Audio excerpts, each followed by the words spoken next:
Hello, hi, good morning, everyone. Those that are online and those that are yet to join. Very good morning to you, and I'm glad to be here today. I shared a post about a seminar that a business seminar holding today, which is right now. And this is the very first time I'm going live on Facebook, so if you can hear me, Gold, I can see you. Hi, good morning. Samuel, I can see you as well. Good morning. If you can just let me know if you can hear me clearly, so I'll be sure. Yeah, I'll be sure of the sound. Estelle Osigwe, good morning. Praise, hi. It's been a while. How are you? It's good to see you online as well. If you guys can hear me clearly, please, I just want you to let me know that you can hear me. Yeah, it's so nice to be online today, and I want to share something so wonderful with you. Abidemi, good morning. Thank you for your support. Thank you so much for being here. Das, I can see you as well. Good morning, everyone. Good morning. So I said I'll be talking about how to analyze the business potential. As much as I want to wait for more persons to join in, but thank you for letting me know it's loud and clear. Thank you. Okay, I would not want to waste further time because this is just going to be a 1 hour live feed, and I want to give time for people to ask questions and so I can give answers. So I'll be looking at some points today to help guide us through everything I'll be talking about, to make sure that you have a clear understanding. So basically, a lot of people want to start business. Everyone just says, oh, I want to start business. I don't know what I want to do. There's so many ideas I have out there. Well, what I'm going to tell you today will help you identify what is right for you, because not every business is right for you. Okay, the fact that someone else is doing it doesn't mean that that's what you should do.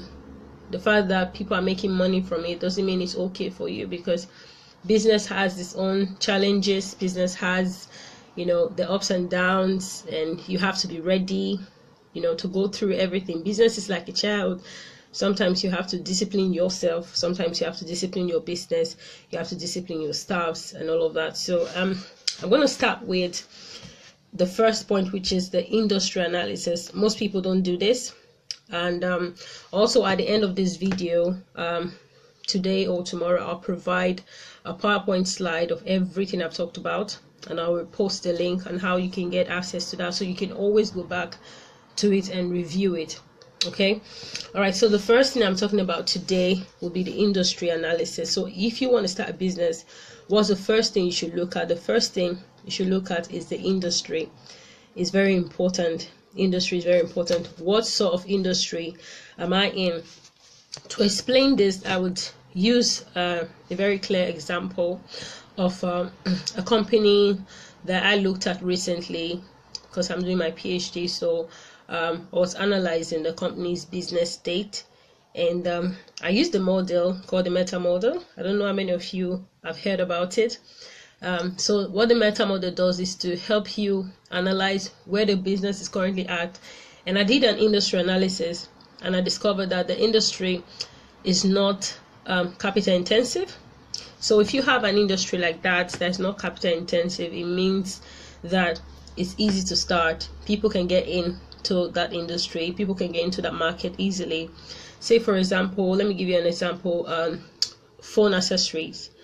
Let's say that's a big industry, phone accessories. Anyone can get in to that industry. Anyone can start selling phone accessories. You can become a middleman for a large supplier and all of that. So it's easy for you to penetrate.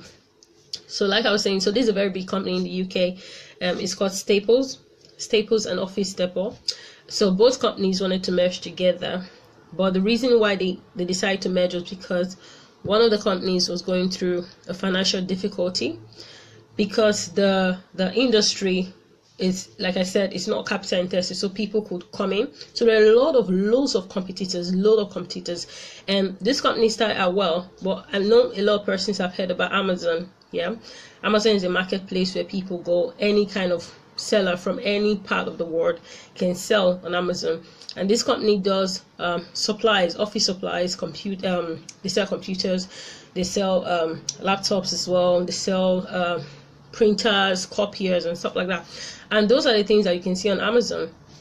Now the question is, when this company started, Amazon wasn't there. But did they analyze their threat? Of course, definitely. But you know, when you are focused on doing something and it's working out for you and you start making profits, you may not necessarily think that someone else will come up with a business idea. But you see, that's the thing. Anyone can start a business tomorrow. Out of your limitation. Someone can start a business out of your mistake. So people are constantly watching you. So it's important that before you go into a business, you have to know, what kind of industry am I in? Is it highly competitive?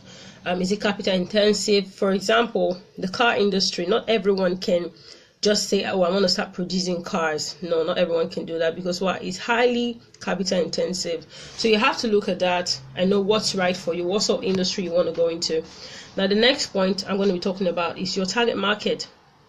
So you've analyzed the industry. You say, okay, this industry is fine for me.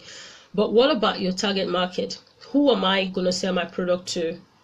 Who is my customer? Who is going to be my customer? If it's, say, the fashion industry, you want to start selling clothes. Do you want to sell to old people? Do you want to sell to children? Do you want to sell to youth? If you want to sell to youth, is this going to be male and female or just female? So you look at it and look carefully, who am I going to sell these things to? So you can't just say, I want to start a business and then put a product out there. Everything, your target market defines your marketing strategy. It defines how you take your company or your business out there. It defines what marketing techniques you're going to use. So it's very important that you know who you're selling your product to. Then a third point I'm going to talk about is resources. What kind of resources do you have available to reach your target market?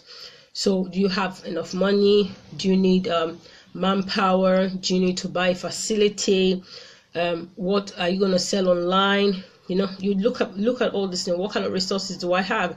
So sometimes you may get so lucky that your plans can be broken down into pieces, you know, into little form, into goals. You know, sometimes people will say, oh, okay, yeah, I want to start a business, but I don't know where to start from. Or I want to start a business, it's capital intensive. I don't have the amount of money I'm looking for. Yeah, you don't have the amount of money you're looking for, but you know that you can break it down into tiny goals. So I want to go into agriculture, for example, and I want to start producing cassava. I have people that can process it into gari, you know, different stuff like that.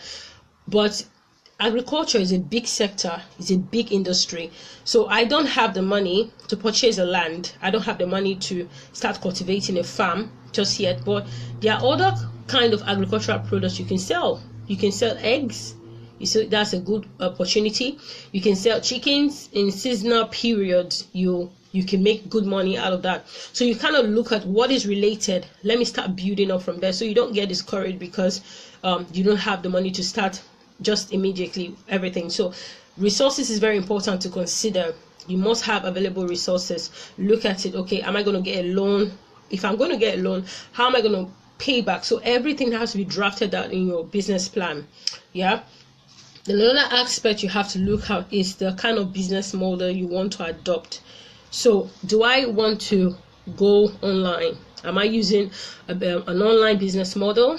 That was one thing that Amazon did, and that is what has put Amazon as a top player in the market today, because they chose an online business model. So they do not have to, they spend zero money on products.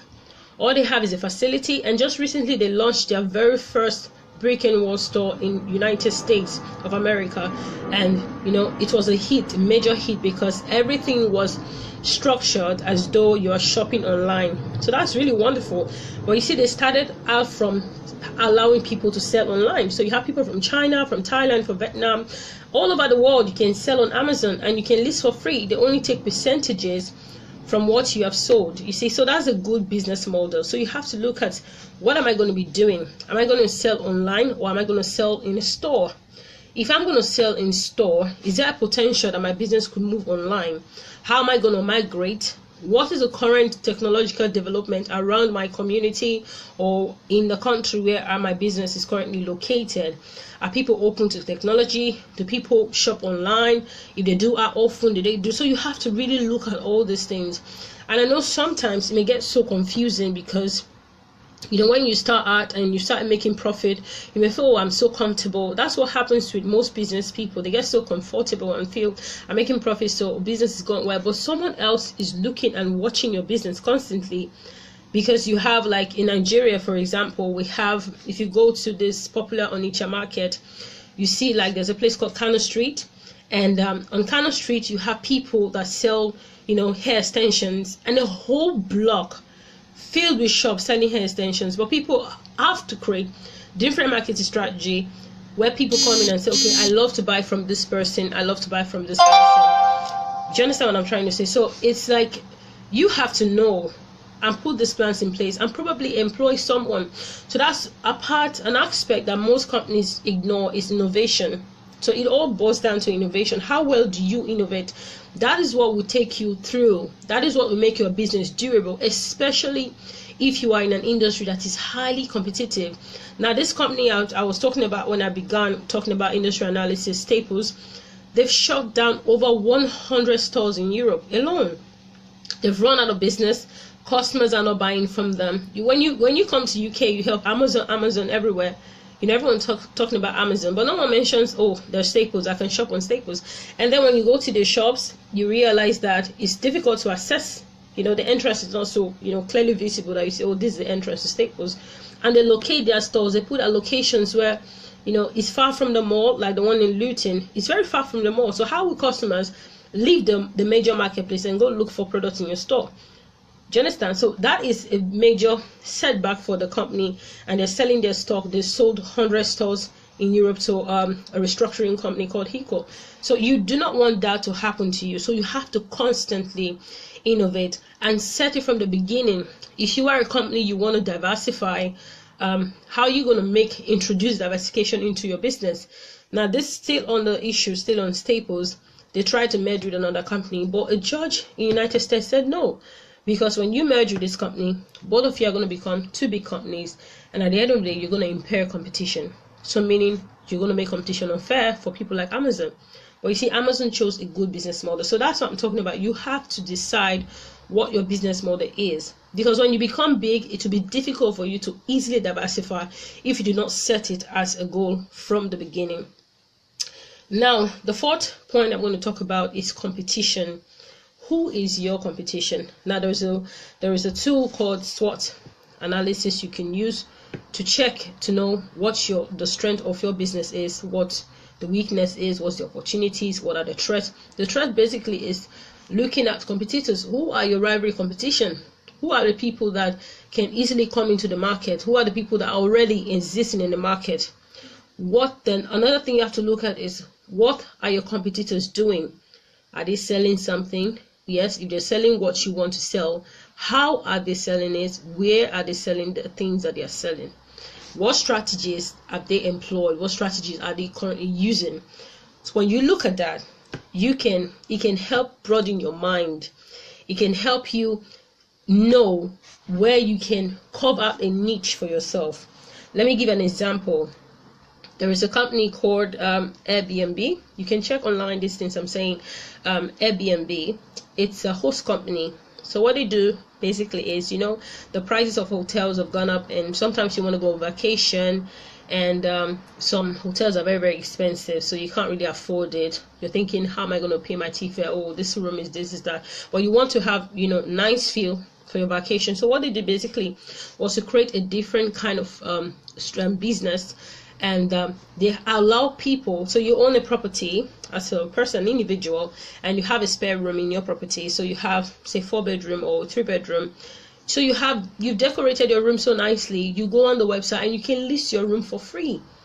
So this company created this business, and they have 2 streams of income. So they make money from the host, which is you that has the property listing online, and then they make money from the guest. So they charge a percentage of the booking fee, and they charge a percentage of the money that the host is making. So that's 2 streams of income. which is very, very wonderful. Yeah. But when they created this business, they made, so much money, so much profit, but then, like I said, they got so comfortable. And after a while, another company came up by the name Hostmaker. So what Hostmaker does, the same business model as Airbnb, but what they do basically is to help the host. So that is you have a property. They help the host to redecorate, restructure the rooms.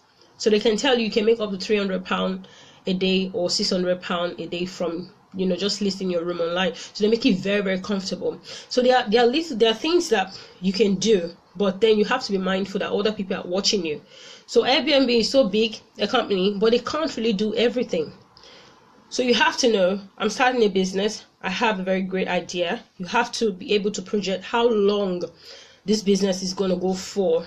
Maybe not, you may not really have the exact figures, but you may say in the next 6 to 5 or 5 to 6 years, no one's going to come into the market. Maybe it's a probability, maybe it's not.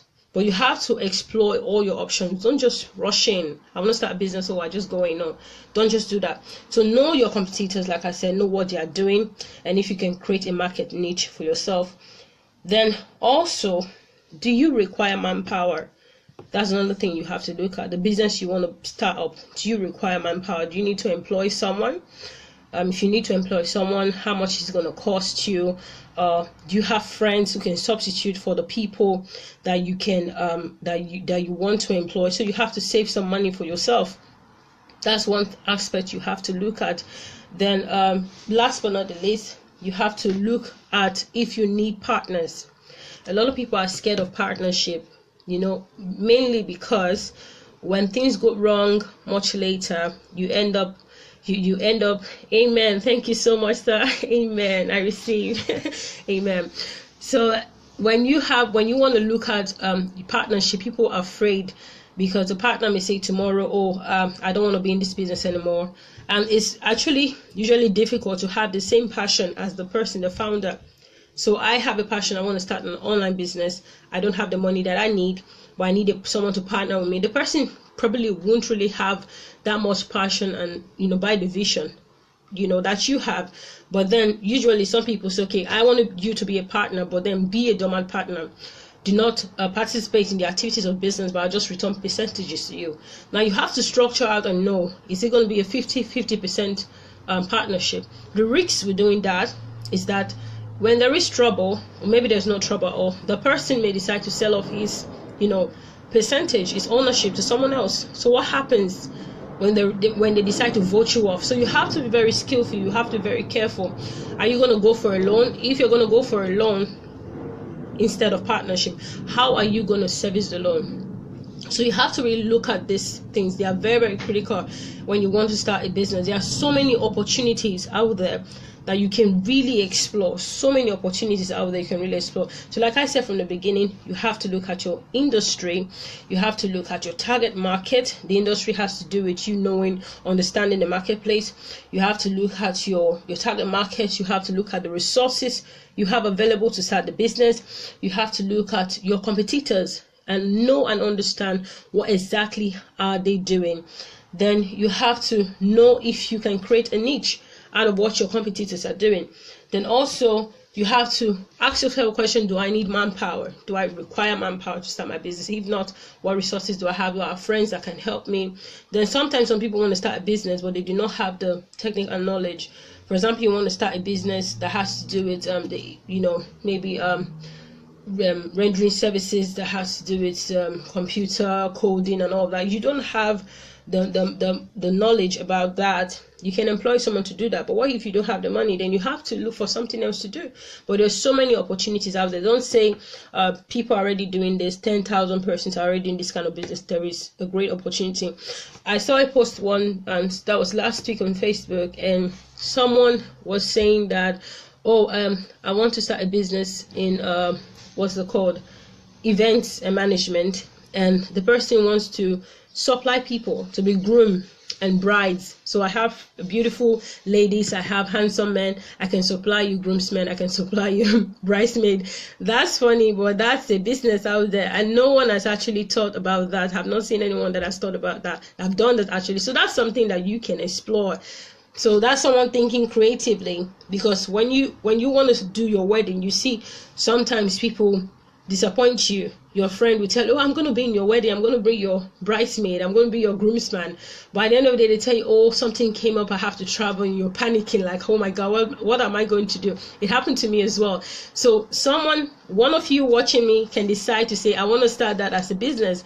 So someone can pay you money, pay you 100,000 and or whatever amount you said that is appropriate, and say, okay, supply me groomsmen. So that's one hassle away from the wedding planning thing. So you see, so different things. When you sit down, you read, you get information into your mind, because that's also an important aspect of starting a business. You need to have information. You need to be ready to go into the business. You need to have determination. Like I was saying, I'm talking to my students in the business class recently, talking to them about having determination, having drive. You have to be rational. You need to have vision, because no one is going to do it for you as much as you are going to do it for yourself.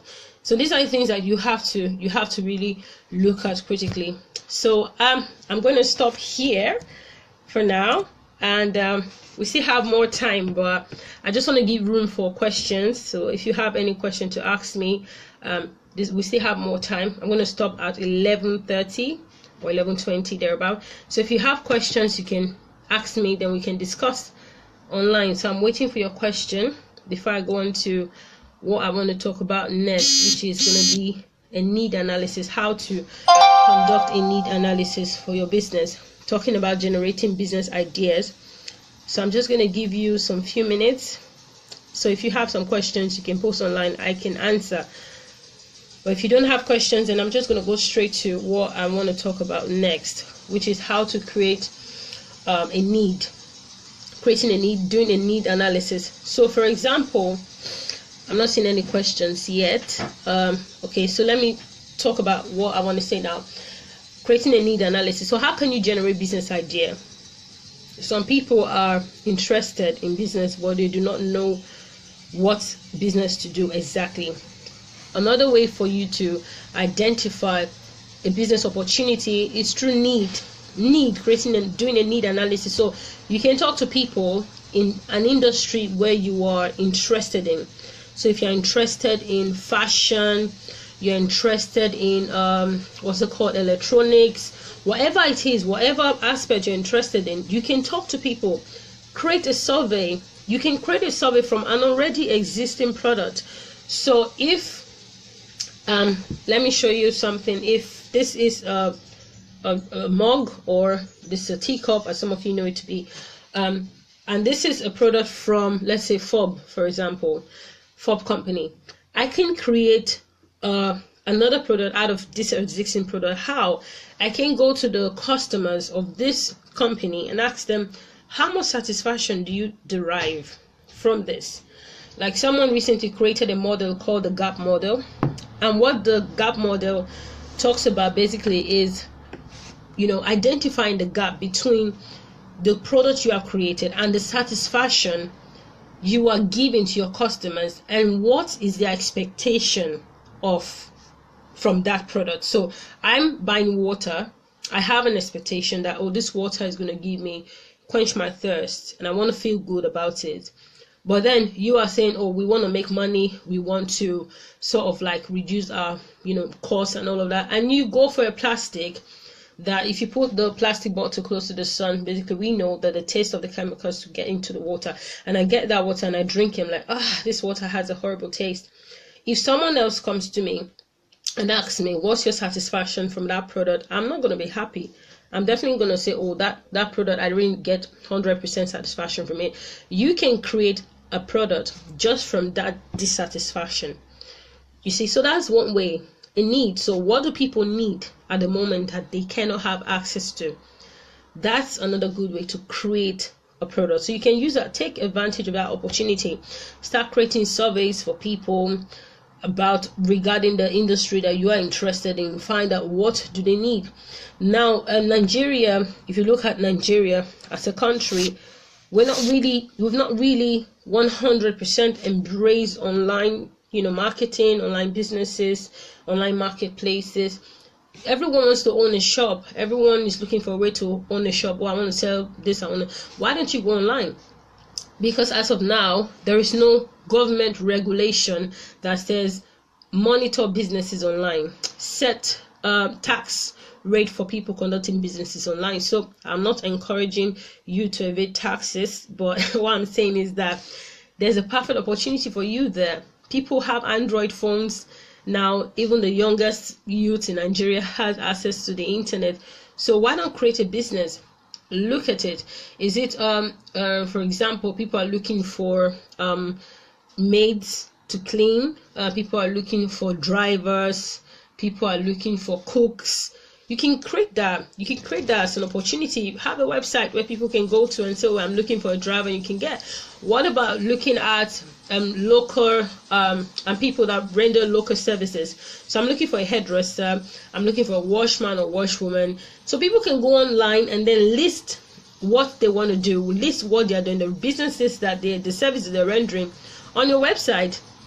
So people can list this things online, and everyone can go on and just sign on to your website, however you want to set up whatever strategy you want to use, and people can get services from your website. So that's the way for you to start something out there. So there's so many opportunities and so many business ideas that you can really explore. Okay, so I'm just going to do a summary once more for the last time before I end this live video. So from the beginning, I said that this seminar is about how to analyze the potential of a business. So which I said the first thing you have to know is your industry. The second thing you have to know is your target market, what people you want to sell to. The third thing you have to do is know your resources. What resources do you have available? How much money do you have? Do you need people? And then who are your competitors who are already existing in the market, and who could be your potential competitor? And then can you create a niche out of your competitor's business? Just everything I've explained, the examples I've given, that's an example of how to create a niche. And then, do you require manpower? Do I need partners? So never be discouraged that you don't have money. There is always a way out of everything. There is always a way. As long as you can sit down and think, read online, do a lot of research. Don't spend too much time on Facebook posting pictures and learn more. Look at how can I monetize Facebook for myself? How can I monetize Instagram? So do not waste time or resources, but put in energy into developing your mind through constant intake of information. Yeah, so that brings me to the end of today's live video. I hope you have enjoyed yourself. I have also enjoyed myself as well. If you do not have any questions, or you have a question later on, you can send me a direct message on Facebook via my Facebook page, Facebook Messenger, and I'm going to reply you when I can. So thank you so much, Edas, for being online. Thank you, Mr. Paul Osai. Oh yes, thank you. Thumbs up to you, Pastor Daniel. I know you enjoyed yourself, which you're going to pay me later for this. Yes, thank you so much, Kemi. Thanks everyone for being online today. Thank you for your support.